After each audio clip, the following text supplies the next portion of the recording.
We can't hear you, Zumair. Yes, yes, sir. I'll be back. I welcome all the participants who have joined us and our eminent speakers for this session, which is around the steps which are taken for improving the access of finance by the SMEs. And we have very highly seasoned panel of experts with us. We have Dr. H.P. Kumar, who is former CMD NSIC. We have Mr.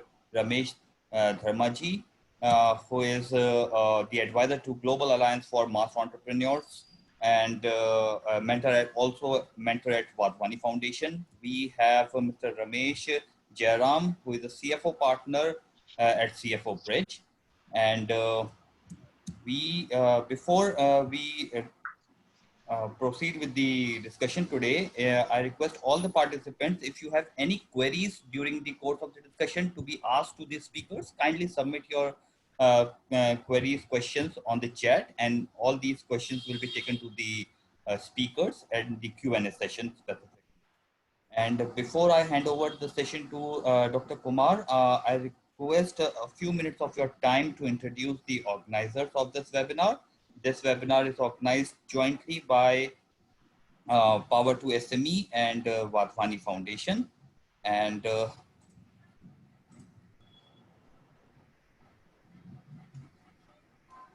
Power to SME was established in year 2012 by founder and CEO Mr. R. Narayan. It was a very innovative business model which worked on the demand aggregation of the small manufacturing SMEs, and thus removing the intermediaries within from the supply chain, and thus transferring the price benefit to the small manufacturers. This is the entire Power to SME ecosystem. We have four major verticals. Power to SME, as I just told you, deals in raw material procurement solutions to the small manufacturers. We are it connects SMEs with the partner financial institutions and thus facilitate loan processing for working capital requirements. Our portal SME Shops is the India's biggest B2B e-marketplace for industrial and MRO goods. Our NBFC Biz Funds is a very new, young, contemporary NBFC which provides very innovative solutions specifically in raw material procurement space. The key product categories that Power to SME deals in it includes steel, polymer, paints, yarn, and there are several others. The industrial segments that we cater to is auto components, engineering, electronics, paints, printing, textile, and many more. In response to the market demand under the COVID crisis, our portal SME Shops has come up with the entire range of COVID-19 essential products. So both SMEs and big corporates can buy, sell, procure these COVID-19 essential products from SME Shops. We are a invested company. Some of the most reputed venture funds in the country have invested in us. Inventors, Kalari, Excel. Nandan Nilekani is one of our strategic investors. We are also World Bank funded company through its financial arm, International Finance Corporation. These are the few awards and accolades that we have won since our inception. And the worth mentioning here is the Forbes India Leadership Award that we won under startup outstanding startup category. This is our social media presence. So any of you can get in touch with us through any of these mediums. And the co-organizer for this webinar is Wadhwani Foundation. Wadhwani Foundation, as you all know, is the global philanthropic non-profit organization working specifically in SME space and in over 25 countries. Wadhwani Foundation, they connect the SMEs with the right kind of business coaches, consultant, investors, and the corporate clientele. They help the SMEs dealing with the customer segmentation, product segmentation, diversification of their business models and geographies. Wadhwani Foundation has come up with a very innovative program by the name Sahayata Stability and Growth Program, whereby they onboard the eligible SMEs and they uh, connect them with the right business consultants, understanding their pain areas. And this Sahayata program, it aims to benefit around 10,000 SMEs by end of this year, and affecting more than 1 lakh jobs in terms of job security and job creation. It has partnered with several organizations, including Power to SME, for this exclusive program. And the program is very much active and successful in India and Latin American countries. So this is was all about the organizers. And I now request Dr. H.P. Kumar to kindly begin with the discussion. Over to you, sir. Okay, thank you, Mr. Zubair. Very, a very interesting subject, in fact, for discussion today.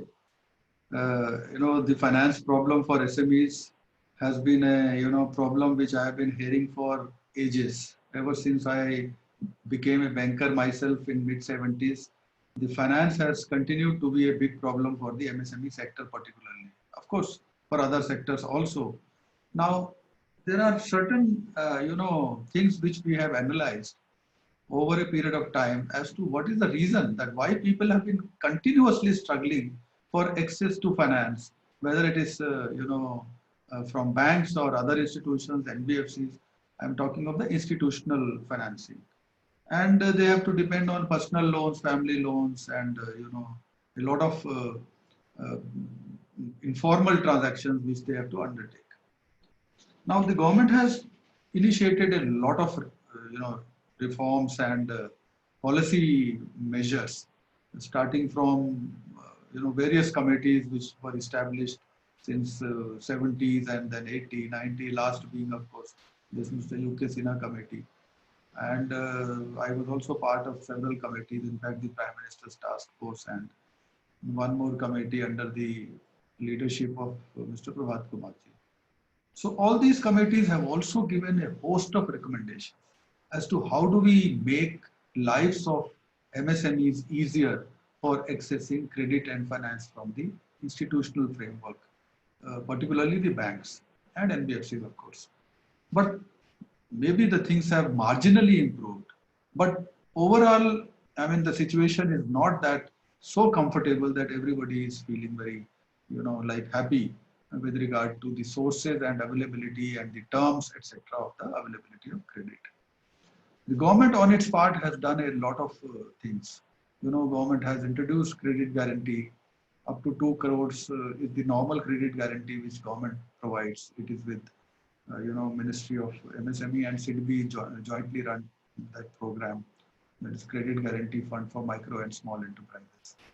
And now in the COVID times also, the government has come out with a 3 lakh crore emergency credit line, which is 100% guaranteed by the government. And that is being made available to all businesses, including MSMEs, of course. So that is a very big initiative, in fact, because 90% of the MSMEs comprise of micros. And 2 crores credit limit without collateral guaranteed by the government should cover 90% of the MSMEs. So that way that is such a big program that it should satisfy 90% of the MSMEs, and there should not be any reason. And those 10% which are bigger, more than micro, that is small and medium, they should be able to provide securities because their projects are bigger. They have their bigger assets and net worth, and there should not be problem for them.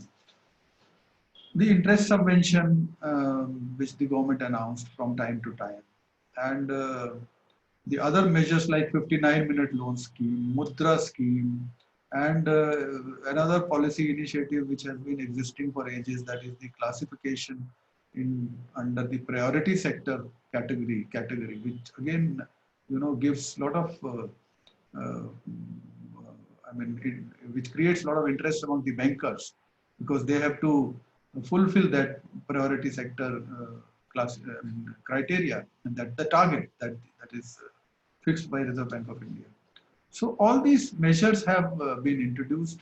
A lot of recommendations of the committees have been implemented, how do we work out the working capital, how do we disburse, how do we assess, how do we, fast track, and specialized branches have been opened, a lot of specialized branches across the country for MSMEs. But as I said earlier, the problem to a great extent still remains. A lot of innovative products are now coming up, in fact, from NBFCs particularly and fintech companies. This TREADS is one of the new initiative which has come up to help discounting of bills and realization of payments of the receivables which MSMEs are able to create because of their credit sales. Similarly, invoice discounting, which the finance minister announced in the last budget. Now, invoice discounting is also becoming very popular. That also basically is to help the working capital availability of the MSMEs. Cash flow discounting is another, new instrument which has come about and introduced mainly by the NBFCs for providing working capital support and financing to the micro and small enterprises which are able to generate cash because of various digital, mechanism.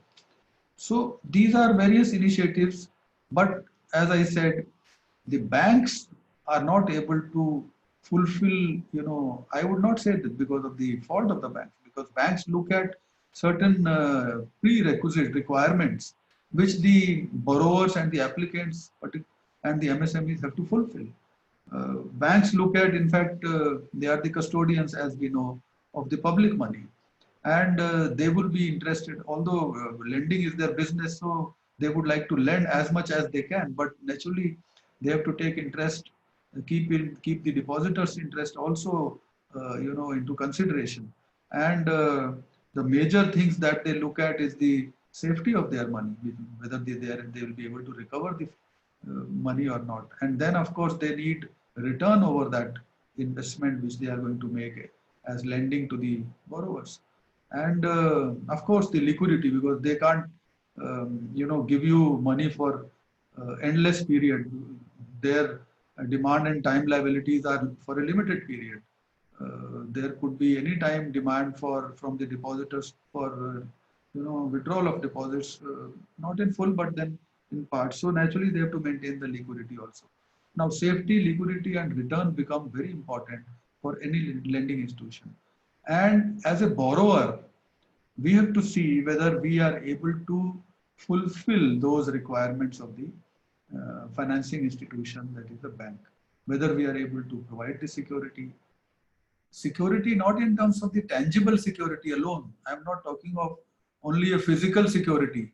Security is by way of providing a trust, a confidence, building a confidence in the, financing institution, bank, that you will be able to repay the loan in time as per the terms which the bank is providing.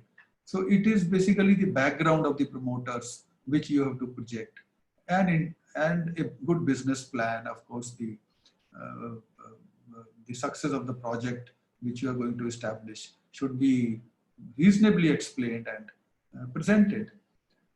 And of course, the other issue of liquidity. Liquidity is very important because you are not expected to, divert your funding from bank to other areas, like for your personal assets or working capital. A lot of people utilize working capital resources financing for buying of fixed assets. So there is a diversion.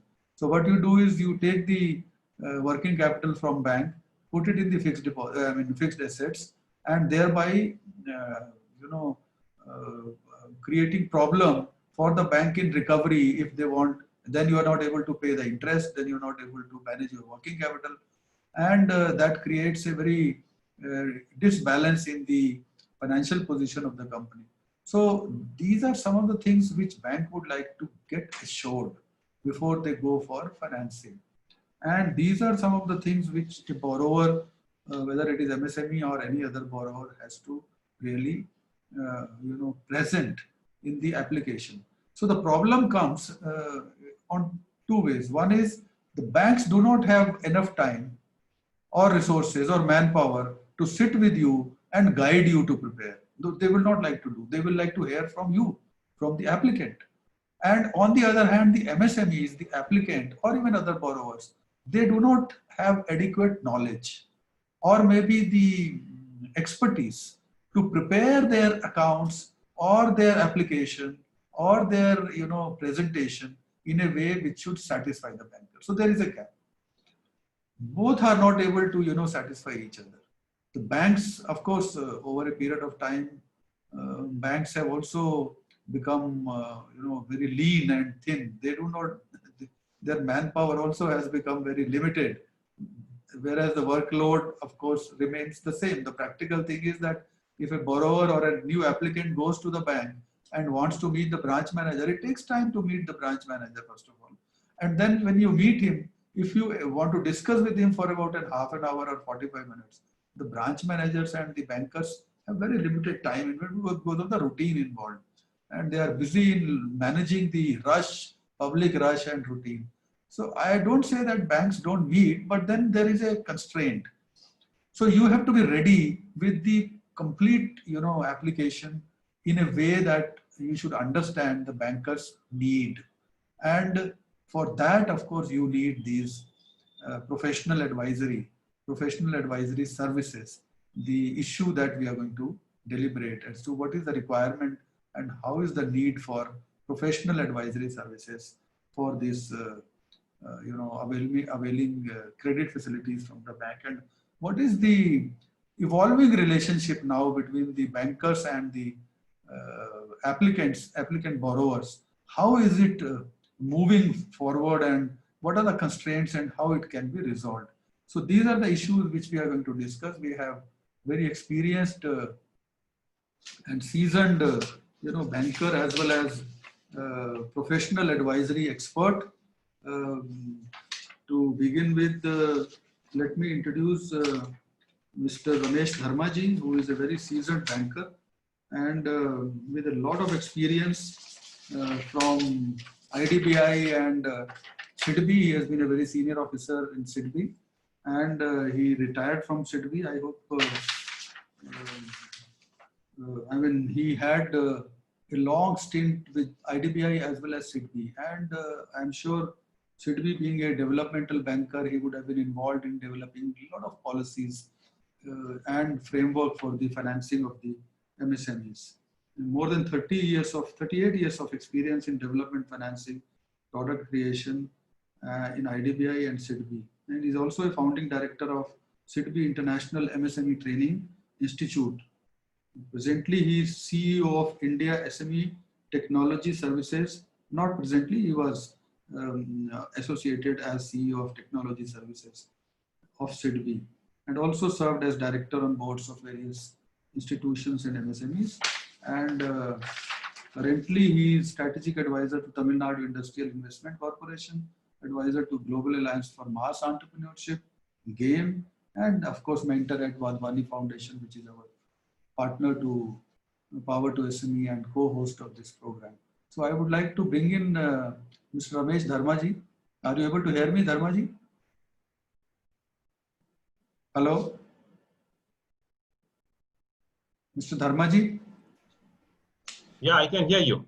Okay. So let me bring in you to the discussion. You heard my Yes. context as to how is the relationship evolving between the borrower and the institutions, financing institutions, particularly the banks and NBFCs, and how do we help these people to join together, because the difficulties being faced by the MSMEs in access to credit can be overcome. Okay. So first thing I would like the screen sharing facility. Yes, please do that. Mr. Zumair. Sir, just a minute.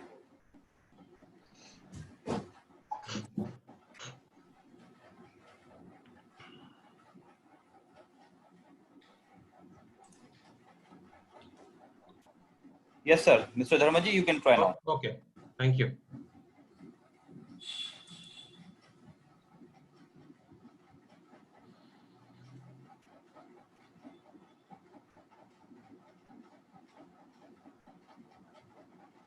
Just 1 minute.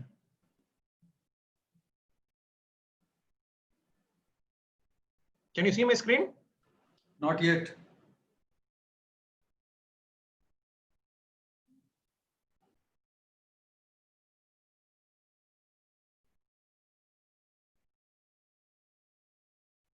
Now can you see? No. Oh.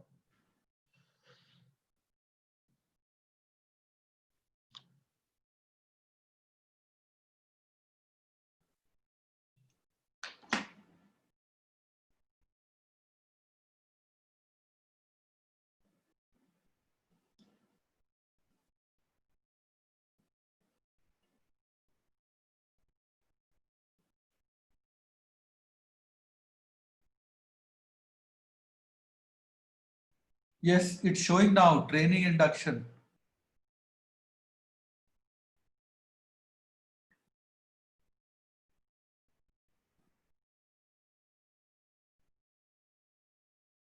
Yes, Mr. Dharmaji.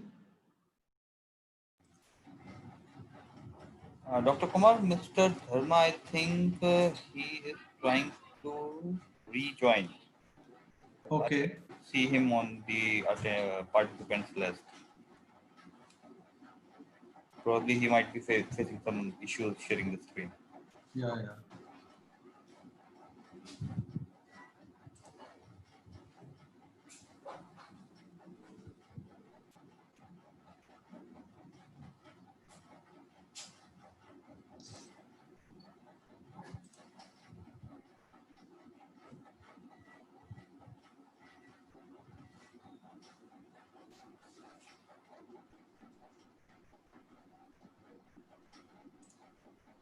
So while we are waiting for Mr. Dharmaji to rejoin, Mr. Jayaraman, in fact, can you start, throw some light about as to what is the kind of relationship that we have as of today, and how far the industry and particularly the MSMEs are approaching you for helping in preparing their applications. And yes, Mr. Dharmaji has joined back. Yeah, so I will start this thing. Yeah, I had please. some problem. No, So can you see the screen? we can see you right now, not the presentation. I'm sorry about this share No, screen. it came earlier. It came training something. Now? Yes, it has come now. Yeah. Okay. So I will, first thing is I will, yeah. Yes. So basically, I'd like to take you quickly through the presentation. See, MSME overview and what Mr. Kumar talked about, I would like to talk about also, which will go through the presentation. In India, the informality is the main thing. The whole business is about informality. Because of the people say the laws are complex, there are about 58,000 compliances if last counted. In GAME, we did some kind of a survey and we found across states and government, there are more than 58,000 compliances, various kinds of various sectors, various industries. And informality is the main thing. So the main challenge with MSME is because they are informal, their access to credit is difficult. And also they are less productive because they don't get the right kind of inputs. Okay, so this is one of the main problem with the MSMEs. Now, again, the number of stories which are there for MSMEs make entrepreneurship aspirational also. Less people want to take up government jobs and they don't want to become entrepreneurs. Another thing is there are huge number of MSMEs. Nobody represents MSME as one. There are more than 3,500 industry associations in the country. So making it very difficult for the MSMEs to come together and represent and put their view across. So what is the state of MSMEs in the country now? See, even before the pandemic, as we know, the MSMEs were under a lot of stress, and COVID has come as a tsunami. A lot of payments are stuck. Labor issues have, labor has gone back. I have been talking to, in the last 3 months, I must have spoken to more than 1,000 MSMEs across Karnataka and other places. And I've been trying to sort out the problem through, a GAME call center which was sent. And most of the people have problem with the payments and cash flows is a problem. Now, MSMEs, if they want to go to the bank, they are not able to provide the kind of information that is required for additional assistance. The government has announced that 2 lakh crore 3 lakh crore scheme. Okay. And the next thing is a large number of MSMEs are dependent on NBFCs for funding, and they have to pay quite a heavy FD interest for it, and they are struggling because, and then they are not eligible for this kind of facilities by the government. Now, Mr. Kumar talked about the challenges of the same. These challenges are continuing for the last 35 years. I have been in banking. Same thing continues. Absence of adequate and timely finance, knowledge of capital, non-availability of technology, low production. They don't have proper marketing strategy. They have constraints in modernization. If they want to diversify, they have constraints. And of course, non-availability of skilled labor. I will run through this so that, in the question answer sessions, we can focus more on your requirements, specific requirements, because people would like to have different kind of information. So what are the challenges in getting the loan? Now, these challenges which are there in getting the loans are like, absence of detailed business report. MSMEs want loan, but when they go to a banker, they don't have a business plan. They don't know what to do, where to buy, what they want to do. So many of these people are lost. So when I'm addressing an MSME, I'm looking from a small MSME, say wanting a 5 lakh loan to a 5 crore loan. All these, but the higher end of the people, MSMEs know and aware of all these things. But especially the micro and the small who want a 20, 30 lakh loans, many of them don't have this kind of clarity. They are not able to submit documents. They just give an application and they say, "Mera application hua kya? Sanction hua." Because bankers deal with documents. They require all kinds of documents. And they feel MSMEs has a lot of risk perception. So there is general perception gap between what the banker want and what the MSMEs can give. Now the CIBIL score is one main thing. Many of the MSMEs have low CIBIL score. I've been talking to these MSMEs. They say my CIBIL score is very poor, but I want a loan. I think it's literally impossible to get a loan unless you repair the CIBIL score. Okay. So now again, what is the credit environment for MSMEs in the country? If you see the total, IFC has estimated the total credit requirement something like 87.7 trillion rupees, and the debt is something like 70 trillion rupees. Even in those also, what we call as addressable debt is MSMEs which can be given loan. There are so many MSMEs who are working already on informal lending, and so many who are cannot in bank. What we call is they are not bankable proposals. There are so many like that. But what is bankable and what can be given is something almost like 37 trillion rupees. And but if you see that only 20% of that comes from the formal sources. 80% of the debt is from informal, like friends, family, neighbors, money lenders, chit funds, and all those things, where the cost of interest is very high. So this is some figures of the total lending. Public sector banks have been traditionally the largest MSME lenders so far since nationalization. But now what is happening is the private sector bank and NBFCs have come out with specific products. They are able to take over from the public sector, the private sector banks are more agile, and they turnover time is very quick. So the next item is MSMEs are very different, heterogeneous group. Their needs are very, very different. So now what is the trend that is happening in the banks is banks, they are trying to develop granular understanding. You have to have a granular understanding of the MSMEs, which subsector. An industry in the south of India and an industry in north of India may have different kind of requirements. Okay, the geography and science. A 20 lakh MSME and a 5 crore MSME will not have the same kind of requirements. So banks have to develop that kind of understanding. They have to have simple products, services, crisp application, and quick turnaround time. Most important, they have to have products for different stages of development. A new unit, a new to credit, person who's already in business, at the growth stage, expansion stage, modernization stage. The next is, most of the things, many times the MSMEs are not able to take leverage on debt because they don't have equity. They don't, whatever they earn or whatever they have a positive cash flow, they are not able to deploy in business. They don't have surpluses, or they might be using it elsewhere. They are not able to leverage to get more loans. So quasi-equity funding is required. Such products are required. Like Mr. Kumar said, the problem is with, going to the bank and talking, you don't have the balance sheet, you don't have the financials. So many banks are now working with fintech companies and other technology companies to have use alternate data for the kind of appraisal and due diligence that is required. So the last thing is, they are trying to manage risk. Everybody perceives that MSMEs are risky. So they are trying to manage risk innovatively, bring down the operating cost. The main challenge with the banks is the cost of operation is high. If they have to do a 20 lakh or 2 lakh application, it's cost the same time and effort as a 5 crore application or a 10 crore application. So the operating cost is quite high in the banking sector. So that is how I will come to it. What are the new things the government has done for addressing this? And then, of course, the last one is that always we talk of information asymmetry in the MSME sectors. MSMEs don't know what sort of schemes are there, how to go about it, how to avail it, and all those things.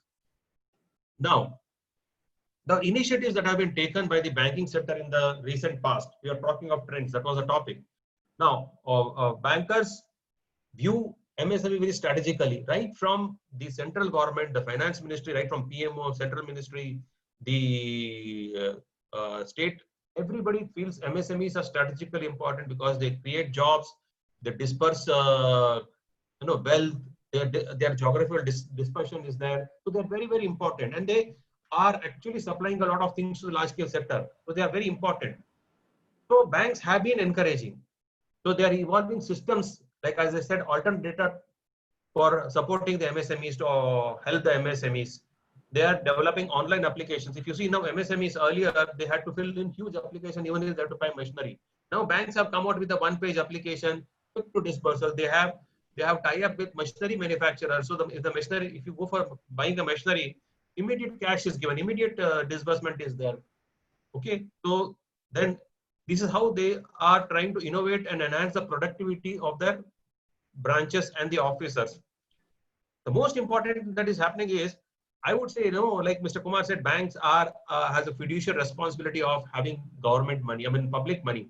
So going forward, as I see, and as many of the seers, economists see, banks will depend a lot on these platforms and fintech companies to disperse money. They will slowly withdraw from these kind of lending operations and focus more on, other opportunities and other kind of products which are there. All these NBFCs and fintech companies will take it forward. And many of the banks are taking, today I was talking to one fellow, he says, probably in future, a fintech company may take over a bank also. So that kind of even possibilities are also there. So banks again are trying to give financial literacy initiatives are there, organizing seminars. They go to the cluster level. I've seen so many people go to the cluster level and then talk to the MSMEs, help them to the applications, what sort of schemes are there. Okay. Then governments are also trying to work with banks and other institutions to have credit risk sharing structures. Like again, we see that many MSMEs don't have collateral securities. They don't have, so we should have alternative risk sharing facilities, credit enhancement facilities, which they are coming. And the banks are, especially in respect of existing units with a track record and GST, track record, funding is very easy. Based on GST, funds can be released immediately. Now, we will talk about the banks. We have talked about alternative financing platforms. What are the emerging things are happening? A lot of NBFCs are coming into play. And as I said, NBFCs are collaborating with banks. In fact, NBFCs are creating portfolios and giving to banks for that. Banks don't have sometimes the wherewithal to reach the last mile in villages, in very remote areas, or even to the small ticket size person. So NBFCs create this kind of proposals, and then the banks fund them. So technically, banks are taking over these proposals. It's called securitization in the market.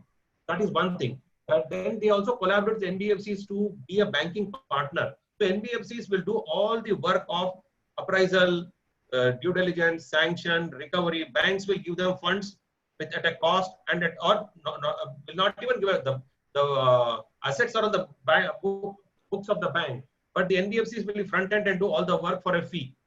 So these kind of various platforms are coming very much. The best part of these NBFCs are they know the sector very well. They go deeply into it. Unfortunately, a banker is a very generalist. He has to work today. He'll work in the forex in Singapore. Tomorrow he will go to a rural place in South India or North India. So those kind of challenges are there for a banker. But for NBFCs, they are focused. In fact, they are so focused. They will do food processing in certain sector only. In millets kind of a thing. They will fund all the products in millets industry or millet sector, or water projects, effluent treatment projects. They are very focused on this, so they have a lot of domain knowledge, and they have advanced kind of algorithms and this information churning data for supporting their due diligence. The next one is a fintech company. Fintech company, is where technology and finance is matched or merged. It's called a fintech company. They use technology to reach out to the people to see which are the credit-worthy people. They look at where opportunities exist and support it. Here again, they look at opportunities in a certain field. For example, there is a company called Kinara Capital, which will only do in the supply chain phase. So they understand the supply chain very well. Like that, there are so many companies. There are companies in agri-tech. So these people are also focused on certain things, and many of the banks take their support for reaching out to the last mile connectivity. And most important is these people go into the rural areas. I've seen so many of these people working in small clusters in rural areas and focusing on very small ticket size. E-commerce is another area where the MSMEs can be reached. A lot number of MSMEs can be reached by the banks. Banks are tying up with Amazon, Flipkart to help all its platforms. These are the emerging trends which I'm talking about. So this is another thing which SIDBI has done it. There are two. See, always the problem is when I go to a bank, the manager doesn't have the time. I don't know what sort of documents are required, what sort of information is required. So SIDBI has created two portals. One is Udyami portal for small applications, right from Mudra loan to even a 1 crore loan. And this is for new units without a track record. There's an online application, simple processes, hand-holding is done. Okay, even if you want hand-holding for other areas like material, marketing, and HR, all things are given. And there are a number of partners which we have. So this is one area where Udyami portal is done, online portal for supporting the MSME funding. The next one is the 59 minutes, wherein PSBs give in principle sanction within 59 minutes based on GST credentials, IT returns, bank statement, and director details. Just go and fill this, and immediately you will get within 59 minutes a sanction. Based on the sanction, you go to a bank or a branch, whichever you have chosen, and then you can get a loan fast after the completion of other formalities, which doesn't take a long time since you have got an in principle sanction. See, this is democratized credit. And the subjectivity of a branch manager or an official has come down substantially. Everything has become very objective. This is some of the main things which are there. So the public sector institutions are also adopting technology to reach out and make it easy for MSMEs to for getting loan. So the next thing is, again, we talk of not availability of security. So there was an UK SINA committee which was set up which suggested that there should be a lot of credit enhancement instruments. One credit enhancement came, SIDBI and Government of India came out in 2000, and more than 4-5 lakh crore worth of proposals have been done under this. That is called the credit guarantee scheme, which has been over the years enlarged, liberalized, and made it into more. Right? It was earlier only for 20 lakhs, and now it has gone to 2 crores. Now, many of the state governments are coming with credit enhancement structures. For example, small loans which are there, when they go to a bank, the banks are not able to consider. I am working with a number of multilateral agencies and non-government organizations which are creating funds to give first loss guarantee to the institutions, to NBFCs, to banks to fund it. So they'll say, I'll give 50 crore rupees, you give 200 crore worth of loans to the MSMEs, and whatever loss is there, I will take. Those kind of credit enhancement structures are coming in place, which I'm aware of, and we are working together. And of course, the credit guarantee scheme is always there, wherein by basically for new generation and existing entrepreneurs, credit guarantee is there, and the cover is available up to 85% for micro enterprises and 80% for other people, which is a very well-known scheme. See, when we talk of new things, in fact, I was impression that we have to talk of new trends. This is a new trend which is coming. The whole ecosystem is seized of the matter that the MSMEs are not getting money. They have a serious challenge. There is an open credit enablement network which iSpirit has come. You know, you must have heard of Mr. Nandan Nilekani, who was the father of Aadhaar. He has been, you know, instrumental in developing this. This is another ecosystem which has been set up by the iSpirit, which a Bangalore-based organization which looks at, you know, it's a basic voluntary organization which comes together to support the ecosystem. They are creating a total ecosystem wherein the MSME is extended support without much problem through a chain of, you know, various kind of loan supply providers, okay, loan service providers and payment companies, banks will be ultimately be there, but the entire thing will be taken care by that. So what happens if a bank manager, the problem is if he gives a loan, he has to go for recovery, so many appraisal, recovery, follow up, and all those things. All these things are expected to be taken care by the network. I think this will take time, but again, my only submission is, it is true that MSMEs are not getting money. It is true that especially in the last 3 months, I have understood.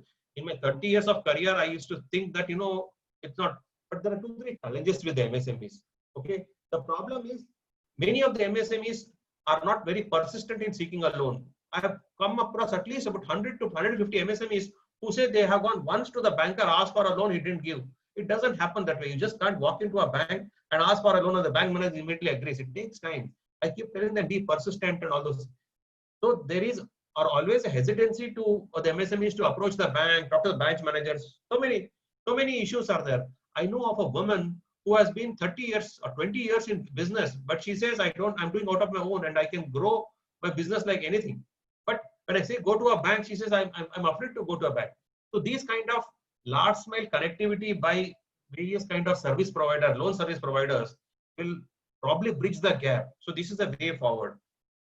So this is a brief presentation I made, but if you have any other questions which are different from this, we'll be able to discuss during the question answer session. Thank you.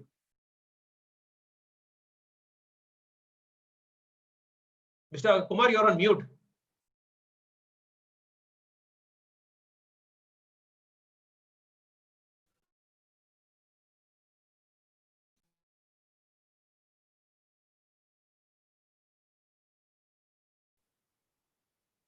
Sumer, yeah. So thank you, Mr. Dharmaji. I think it was very useful, very comprehensive, and you touched almost all important points that the sector is facing. Not only the MSMEs, but even other borrowers, also applicants, the relationship between the bankers and other institutions, and of course the applicant borrowers. It's a very complex issue because this you know, like pulls and push always have remained and still not sorted out. Well, gradually things are improving, as you rightly said, that the process is becoming very objective now. But I was wondering whether, you know, why can't, because there is so much of volume of the applicant borrowers and so many complaints. So many people have been raising these issues. Why not an effort, because this will help a lot. Why not an effort is made to standardize the whole process of appraisal, application seeking, sanction, and because the norms are, you know, there is nothing hidden in that. You should have proper financial projections and you should have those minimum requirements of financial ratios and your CIBIL score and all these things. I do not know why these discretions which are being reported from time to time cannot be, you know, removed. I'll come back to you, Mr. Dharmaji. I think we have a lot to discuss further and we will take up the questions also. Let me bring in Mr. Ramesh Jayaraman because he has been waiting for quite some time. We would like to hear from him because he is also a very, you know, important stakeholder, being a professional advisor. And the role of professional advisories in this matchmaking between the banks and the borrowers is also becoming very important. I was told some time back and also saw that the banks had, a lot of banks had appointed intermediaries, professionally, professionally run companies of chartered accountants and the service providers, and appointed them as their franchisee to look for good applications, deal with the borrowers, take their proposals, process them, because they were trained enough, because they had enough time also, and they had commercial interest for a certain amount of fee, maybe 0.5% or something, which banks probably were sharing out of the processing fee. And these intermediaries were taking a lot of load upon themselves. And a lot of people were getting a lot of help from these, with the help of these intermediaries. I do not know what is the fate of this, what has happened to this kind of arrangement, which was started about 15-20 years back, whether it is still continuing. And I feel there is a need for it. How can we restore this? Is there any legal restriction of the government or the Reserve Bank of India that banks cannot appoint advisories or provide franchisees, and because these are the people who are going to be extensions of the banks and help ultimately the borrowers. They are the experts, they are the qualified people like yourself alone. So I would like to bring in Mr. Ramesh Jairamanji. Let me briefly introduce you. He is the CFO partner, CFO Bridge, and having more than 25 years experience. Of course, the startups and MSMEs have been your foray. So over to you, Mr. Jairaman. Thank you, Dr. Kumar. Thank you, Mr. Dharmaji, for those insights. Very useful. And pretty much in terms of the significance of professional advisory services for remodeling financial structures of the MSMEs, the need is actually to present your story well after thorough validations. So that's where people like the CFO partners, who are really growth partners, we are not like a typical vendor who's supplying a service or a good or goods. So we want to study your company and understand the gaps. What are the things that are not being presented well? What are the tangible and intangible aspects that need to be highlighted? What is the intrinsic value of the business, which can be brought out very well, and essentially present the story in such a way that, yes, there might be a history in terms of business degrowth, whatever challenges in terms of losing a major customer, other aspects which are hampering the business, but everybody has their share of problems. It's more important in terms of what is that you want to do in the future, whether you're looking for survival, whether you're looking for growth, and how to present that story in a shape and form which is going to be palatable to the banks. The typical challenges in lending, I think, are there, continue to be there even now. But I think it's more to do with the fact that the banks need to be told or presented the story well. And if it is not in a shape and form, or the balance sheet or the numbers does not have a governance perspective, that essentially reduces the confidence level in terms of how the business is presented, or what are the challenges or the hidden aspects which are not really brought out well. So I think we are at a stage where governance is almost the norm. Transparency is almost like a requirement. And the essential value of the business beyond the core business, how the promoter is also sort of having the skin in the game and wants to focus on in the short-term survival, and how he is going to look at other aspects in terms of growth. What are the immediate cash flow challenges? What is the appropriate debt restructuring kind of models? This is where a professional services firm really comes in. You might have overdrawn your collateral, or the collateral is not enough, but there could be other elements which really have to be thought through, which can be released through different means in terms of, let's say, capacity utilization in non-productive assets, things like whether you have land. Maybe a bank is not going to touch land, but there could be NBFCs which give you funds based on your land bank or any other immovable property that you might have. So all these aspects have to be thoroughly evaluated. Your pricing pressures are going to be at an all-time high. You need to be able to negotiate with your vendors. You need to speak to your customers. You need to see how you're going to sort of look at or question your cost base itself. So once things are thoroughly evaluated, it's essentially going to look at your business afresh. I think that's the value proposition of a professional services firm. And it's obviously going to be at a cost that is palatable to you. As in, it's not something which is going to be like a full-fledged CFO of a large company that you have to pay. So it's like an investment that you have to look at, not as opposed to a cost. And that's where the value proposition kicks in over a period of time. Broadly, how do you look at cash? Where is the blockage happening? It's like almost like a plumber kind of role. Is the money getting blocked somewhere? How do I make sure that my debtors are thoroughly evaluated? You might think that the customer is not paying, but it actually turns out that you're not presented the invoices properly. There are some compliance issues. There are some data that is missing in the whole thing. You've not evaluated your credit risk properly. You're selling to the wrong set of customers. All these things can be addressed through a professional services firm. And in the MSME sector, it's invariably a culture eats strategy kind of for breakfast kind of scenario. So COVID is almost like ensuring that you need to pivot and align to what is your true reality. The short-term demand, align to the short-term demand. How do you sort of look at adjacencies within the business? All these things come to play. So in terms of HR costs, how do you sort of ensure that the benefits are appropriate? How do you ensure that your, for example, your sales incentives, are you ensuring that it is aligned to the actual cash being generated? In the current environment, as businesses reboot, are you having a cash flow scenario in terms of aligning it to your capacity utilization? Are you operating at 25%, 50%? When are you going to get to your old pre-COVID days, 75% to 100%? Those kind of scenarios have to be thought through, which is when you can truly get to an evaluation of your true cash requirements. And that is the story that has to be presented well. And the MSME story is about 4 or 5 parameters which have to be looked at from a governance standpoint. As I said, look at your MIS. Have you looked at internal data which is going to compel you to take a decision? Your accountant might be giving you some information, but it's not really helping you to take a decision. So that's where a professional services firm comes in terms of presenting a data which is actionable, insightful. Then, as I said, the cash velocity. How do I look at the whole working capital cycle? Am I looking at a certain OPEX to CAPEX to OPEX kind of conversions? Are there creative models to support that? Do I need to really take a call in terms of investing in certain areas? So about 70-80% of the issues could be actually internal before you reach out to the bank. And once that cleansing is happening, you will see that your value is getting unlocked. You truly are clear about the restructuring aspects, whether it's debt related or business related, that needs to be happening. And then presented in a shape and form where the banks and other financial institutions are really not going to have much of a challenge in terms of lending to you.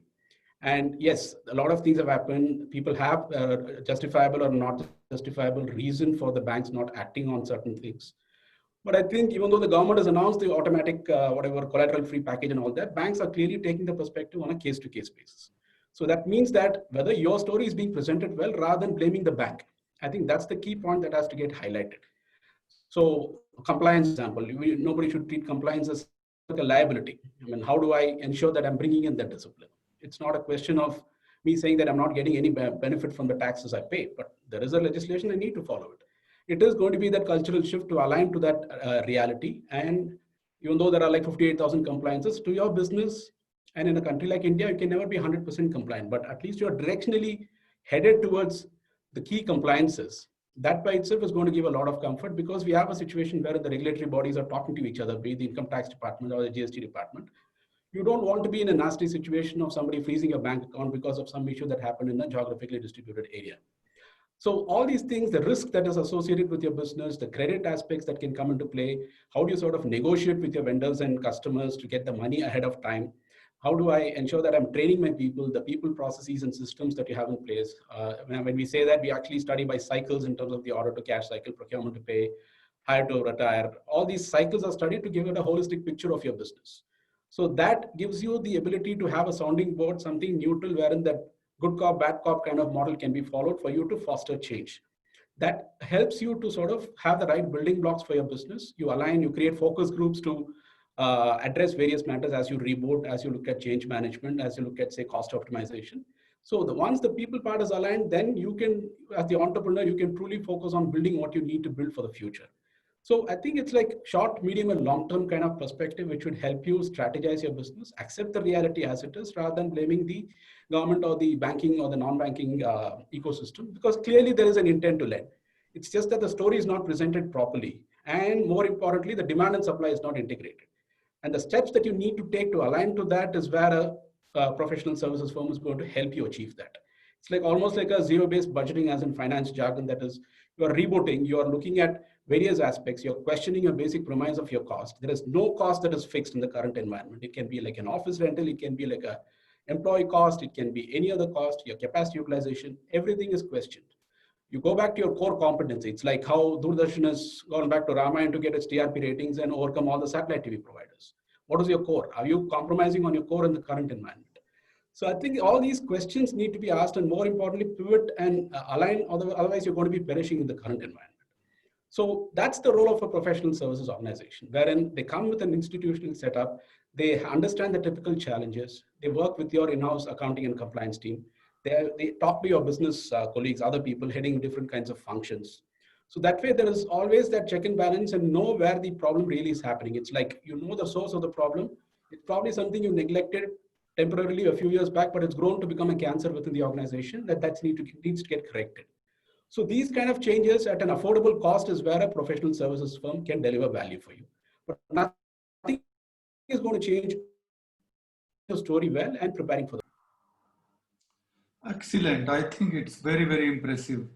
I would say that you are a real bridge. CFO Partners is acting like a real bridge between the, applicant borrowers and the banks, because ultimately it depends how do you present your case. As you rightly mentioned, instead of blaming the bankers, you are not able to present your case. You're not able to look at your own, in-house cleaning, which is required.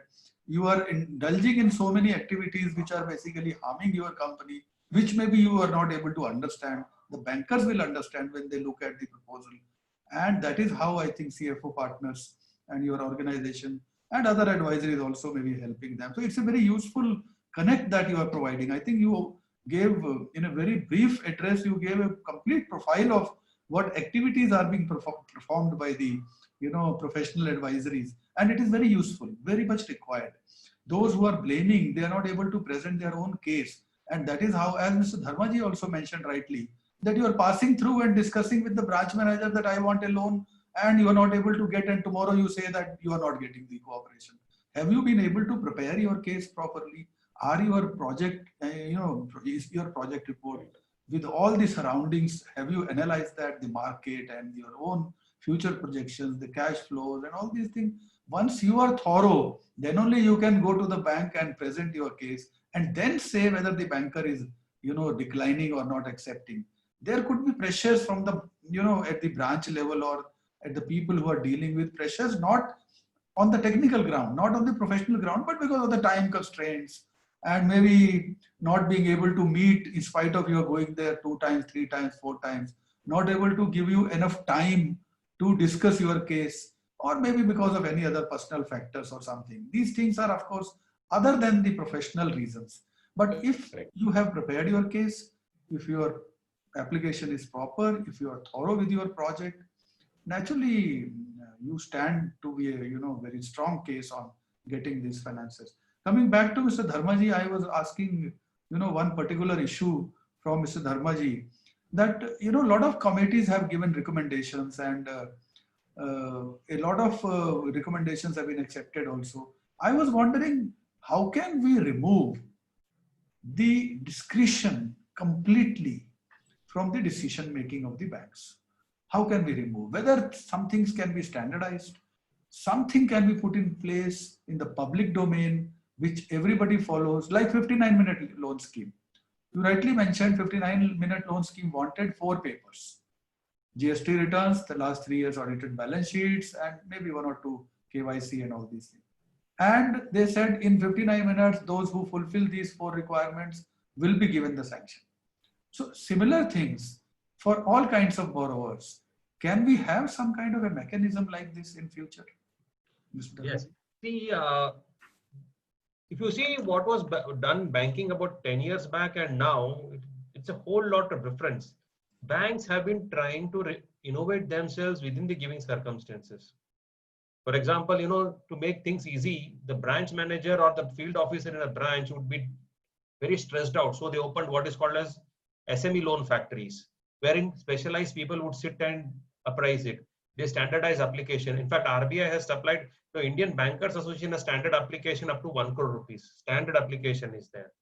See, but having said this, and the problem is not with the existing companies wanting more money. Some people even get it within 3 days, 2 days time. So once you have a track record, banks find it very easy to give. But the only challenge is assessing new people, new to credit people And especially some of the MSMEs don't provide information. Ultimately, what happens, whatever standardization they do, if I am sitting in a bank branch and I have to give a loan, tomorrow if you don't pay me the money, I am held responsible. So you can't give me the responsibility and no right to consider the loan. Suppose if I am told that you give the loan and nobody is going to question, I think people will give the loan. But the point is not that. The point is, a person sitting there is truly and only responsible for the loan going good or bad. So that kind of a, pressure is there and that kind of accountability is there. But still, having said that, I think banks are doing human service. They're looking at new ways of reaching out to people. For example, there is a risk rating in the bank now. Earlier there was no risk rating. Now the banks, to remove the objectivity, they have brought out, the subjectivity, they have brought in the risk rating. So only objective things. There are, management, promoters, parameters, the profitability, the projections. These are the 4 items. You go on scoring, and those are done very systematically. So it throws out a score wherein you can be either you're an investable grade or not investable grade. So once you are investable grade, then half your problem is solved. Then it's only paper kind of, writing. I feel this discussion is going to continue. Technology has to help us.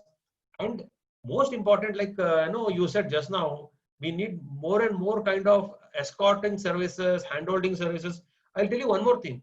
RBI came out with because RBI sees the matter, they came out with what's called, they said counselors, credit counselors. They said, in fact, IBA, Indian Bankers Association, has got a course of counselors to train people, commerce graduate and other graduates to help MSMEs, because MSMEs, most of the people are focused on their business.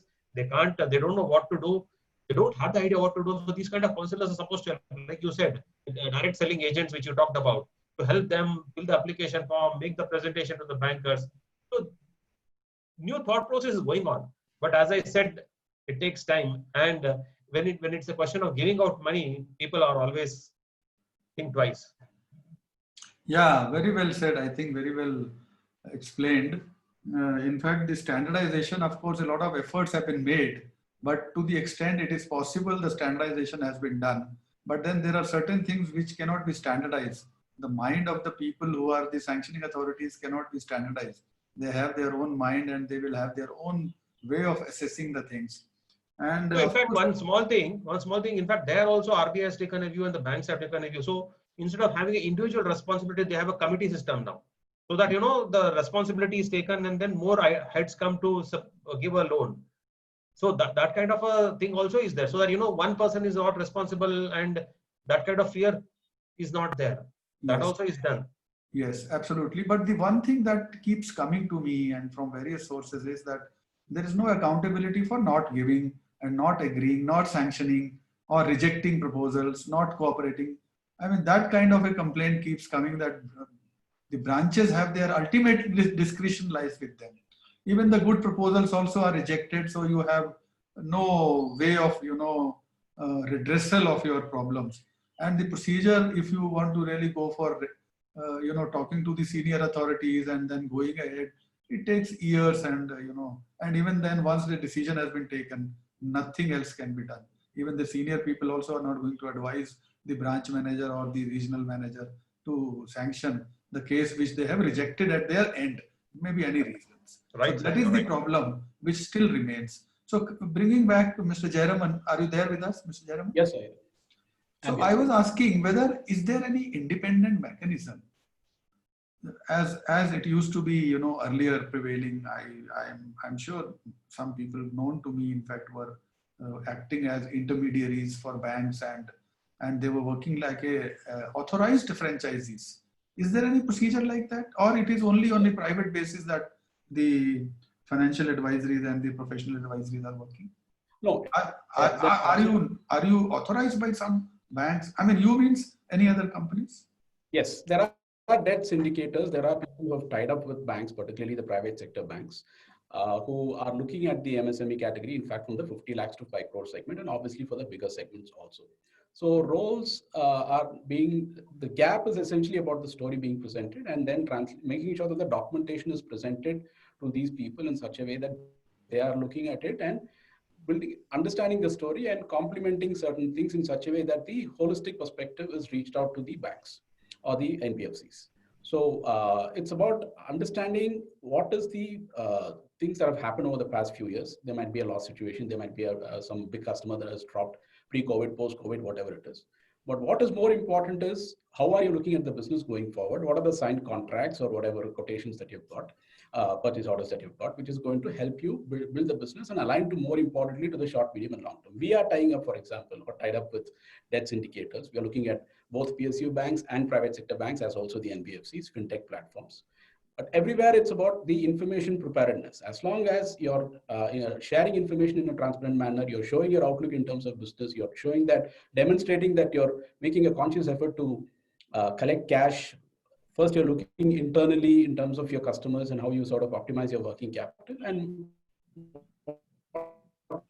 gap that has come up, how that is presented. Are you looking at moratoriums? Are you looking at some interest cost optimization? Are you looking at unlocking value in terms of the collateral? What is the other collateral that can be brought into the system through different means? Are your customers marquee customers, so which can be relied upon by the banks or the NBFCs to that basis, because they get comfort in the fact that the customer is ready. They're looking at your history of cash that is collected. Your question, there are quite a few tie-ups that we as a firm are also doing, and in general, that gap that is there in the MSME is being addressed.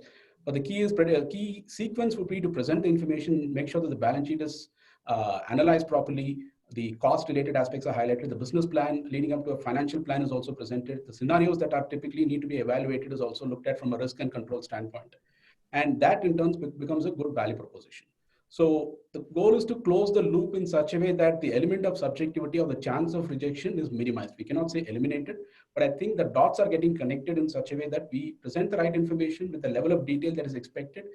The chances of aligning both subjective and objective aspects are more likely than not, which in turn means that the chance of the loan getting approved is much higher. Let me finally ask Mr. Dharmaji and Mr. Jayaraman both, starting with Mr. Dharmaji. How is this, digital lending platforms and fintech companies are going to help resolve this issue that we are facing as of now? Is there any much happening in that space particularly? Yeah, a lot of things are happening. See, I would say the MSME space can be divided into, the smaller MSMEs who don't have the wherewithal to have a proper accountant, proper accounts, and proper, they are very, very informal in nature, and the slightly larger ones. So especially the smaller ones, where they don't have balance sheets, they don't have, ITR also sometimes. So these fintech companies are able to generate data, studies data, they have their various kind of algorithms which will help. And I know of globally, in fact, I would say that fintech company is more than $300 billion business, and it is slowly expanding in India. A lot of companies are doing that.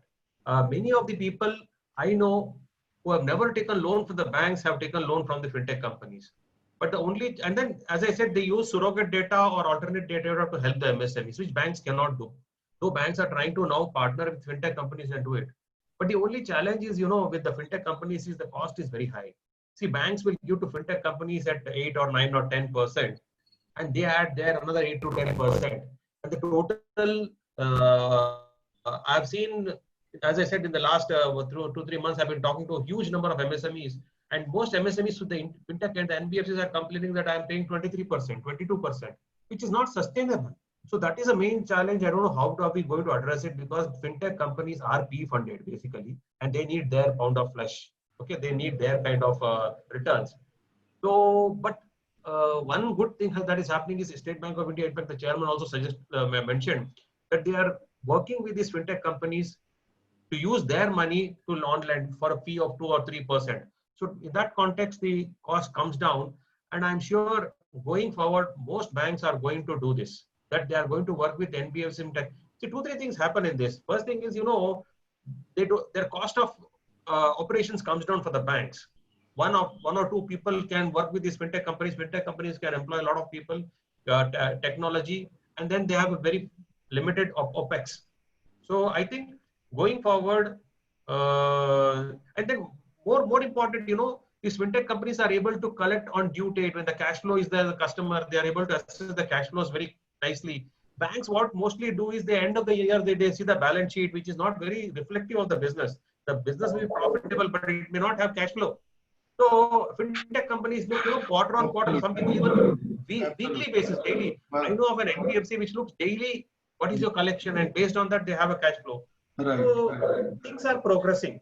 Right. But right now the pain is there. I think there was one question, if you don't mind, I can answer. One, Mr. Shetty has been asking about the cooperative banks. In the chat box, he's asking what happened to cooperative banks. Unfortunately, the 3 lakh crore emergency loan that has come, energy credit guarantee scheme that has come, is only for public sector banks and certain NBFCs. Cooperative banks, regional rural banks are not covered under this. So, or if you're not taken a loan from the bank and you don't have an outstanding as of February end, you're not covered. So this is some of the challenges which I think the government has to address. Yeah. So I'll come back to you for the questions because we have some other questions also. Okay, Please fine, continue to sure. remain with us. Mr. Jayaraman, do you, what is your take on this fintech company's future and the problem being, getting resolved because of this? I think clearly with the current environment where interest rates are obviously lower, you will, if you're able to present your story well, even you can get refinancing and reduce interest cost. You're probably looking at, I would say 13 to 15% from NBFCs, depending on obviously your case specific issues and things like that. And if your cash flows are predictable, I mean, historically, you've been by and large okay in terms of predictability on cash flows, and your future is also presented well. And more importantly, with people through us who are not necessarily doing certification work, there is a employment monitoring kind of mechanism, which helps in bring that transparency, so to speak, between the banks and financial institutions. That helps bring a lot of opportunities that can open up in terms of creative, customized solutions through the fintech platforms. Now the key is ensuring that the business is broken down in such a way that the predictability is ensured.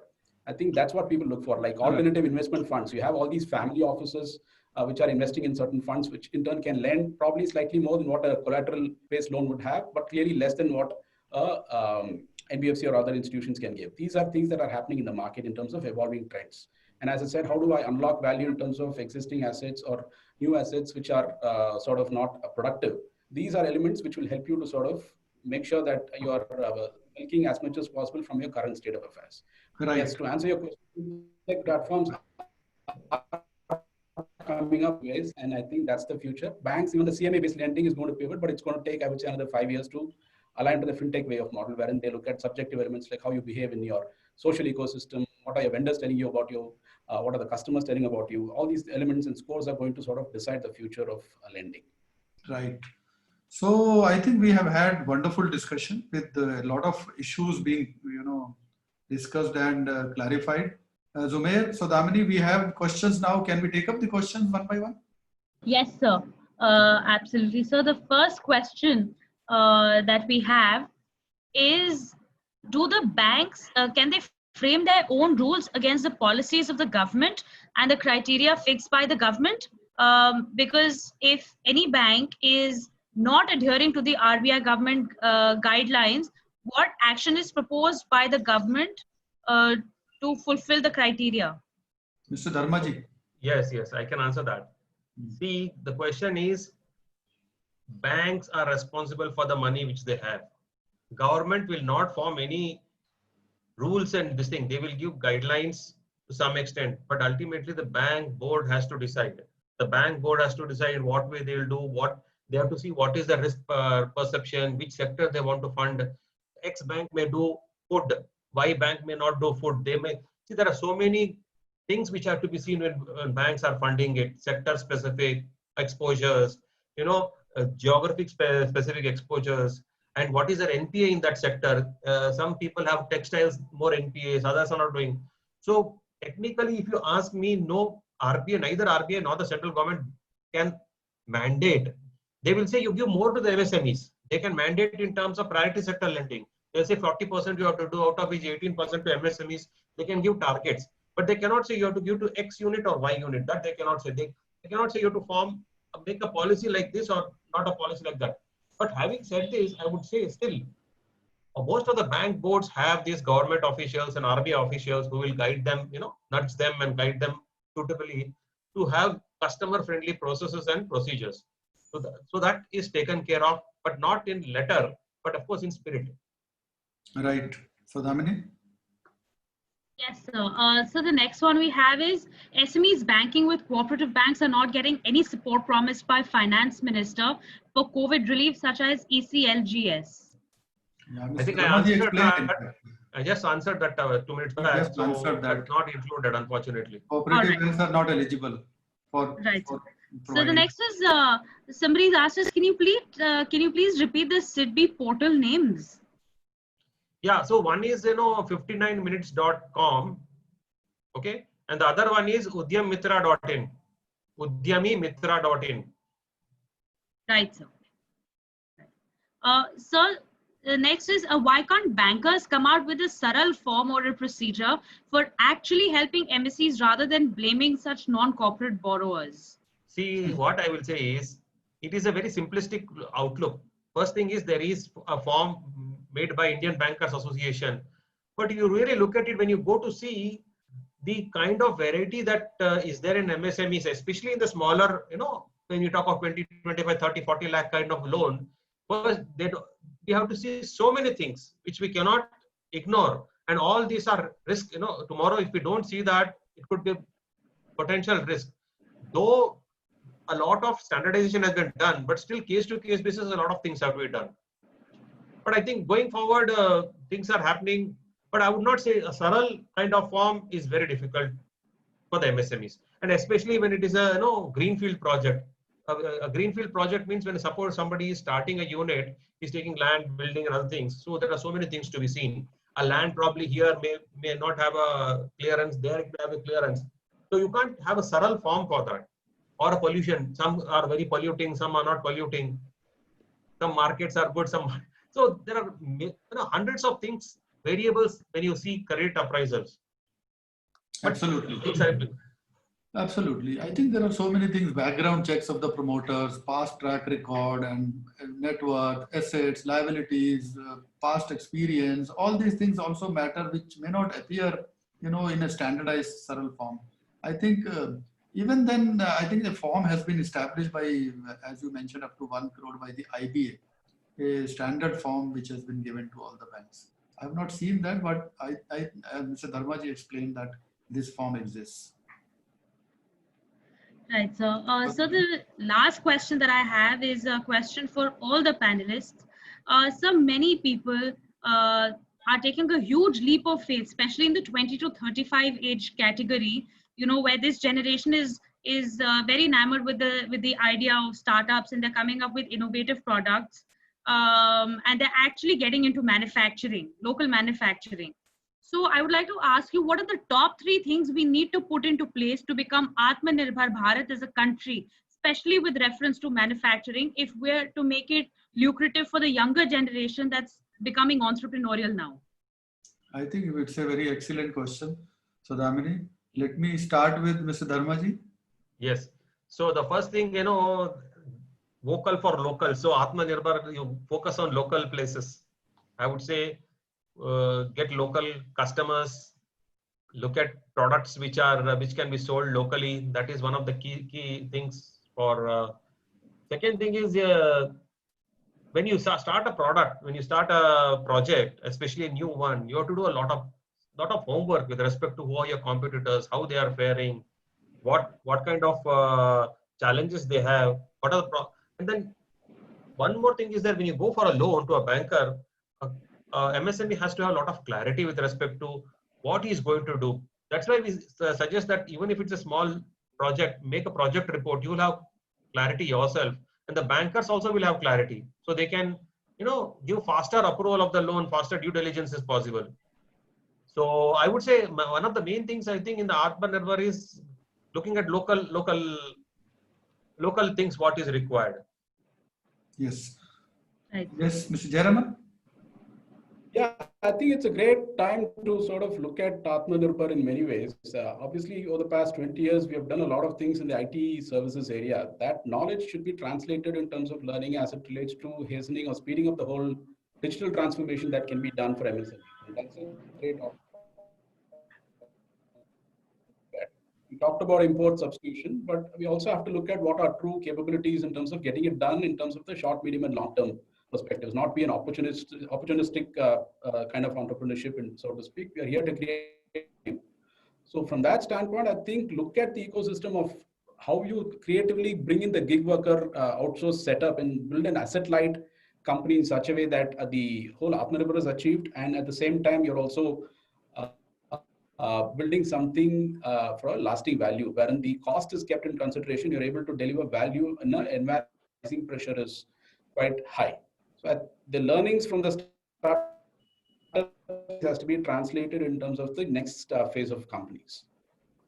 I think let me also give three important points that Sodhamini asked. In fact, very specifically, I would say that three things which are very important as of now for becoming Atmanirbhar. Publish a list of items which are being imported as of now from China and other countries. You have 3,000 items being imported, 3,000 items. I'm not saying you publish the list of all 3,000, at least select 1,000 out of them which have greater value, bigger demand in the country.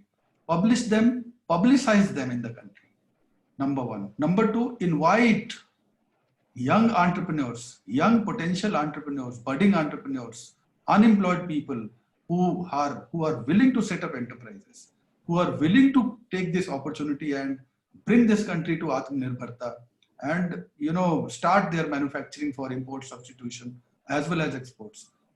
Invite them through advertisements, through a campaign, like invite applications for admission into IITs and IIMs. This is also a project. Invite some thousands and 10,000, 20,000, 30,000, 50,000, all those people who are interested across the country to take up these projects, the list that you're going to publish. Give them extensive training for 3 months. I'm not saying you incubate them for years, at least a rapid incubation for 3 months with the help of institutions which are already engaged in enterprise building, whether they are EDIs or SIDBI or maybe other NSIC and other institutions which have expertise, and they can train them in 3 months. And third, link them with the bank. Those who are incubated, those who are trained after 3 months, they can prepare their project reports, help them to prepare, mentor them, guide them during that 3 months, and link them with the financing institutions, whether it is Mudra for 10 lakhs or if it is beyond, link them for bank loan, and also link them with the Prime Minister Employment Generation Program, which is a great program where you provide 20-25% capital subsidy for those who are not able to provide their own capital contribution or margin or maybe a lesser thing. I am sure these three things alone would help, although there are one or two other things, because where is the infrastructure? But at least those people who have got some place to work, they have their land or building or shed or anywhere in their villages and towns, backyards, homes, at least they can take up those projects, and it will help a great deal to become Atmanirbhar. I think these are some of the suggestions. One thing I want to add, is that state governments are very keen to have new enterprises. I am working closely with Tamil Nadu government and Karnataka government and all. So, see, there are so many incentives that are given, subsidies, capital, you said capital they give for new people to come. And there is one more issue which is there with the new generation entrepreneurs.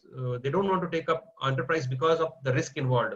So in fact, I'm in the present trying to work with some insurance companies, whether we can have a risk product for entrepreneurs who have business loss and things like that.